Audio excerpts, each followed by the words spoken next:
Las empresas farmacéuticas comenzarán a proveer medicamentos al IPS luego de varios días de faltante. Patricia Ginzo con los detalles. Y los empresarios farmacéuticos calificaron de mentiroso al expresidente de la Previsional, Hugo Roig, por afirmar que las empresas no proveían de los insumos, siendo que, según denunciaron, él nunca realizó los pedidos.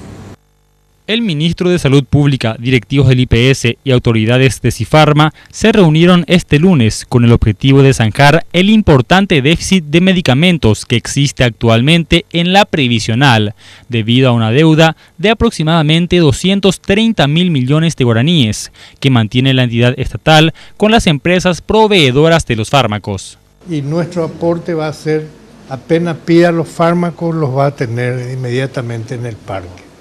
Después veremos las otras reformas necesarias, que ya son más de fondo, estructurales y a mediano plazo. Ubaldo afirmó que en ningún momento se detuvo la provisión de medicamentos debido a la deuda y que si no se entregaban era porque el IPS no los solicitaba.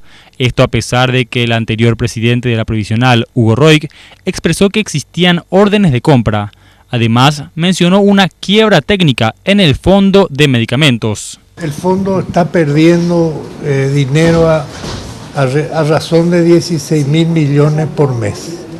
O sea que es una situación acuciante, se tiene que revertir de inmediato y esos mecanismos están a disposición de nuestro aporte para poder salir del momento. Respecto al resto de los centros de salud y hospitales, autoridades del Ministerio de Salud afirmaron que desde la semana pasada se están entregando los insumos en forma escalonada.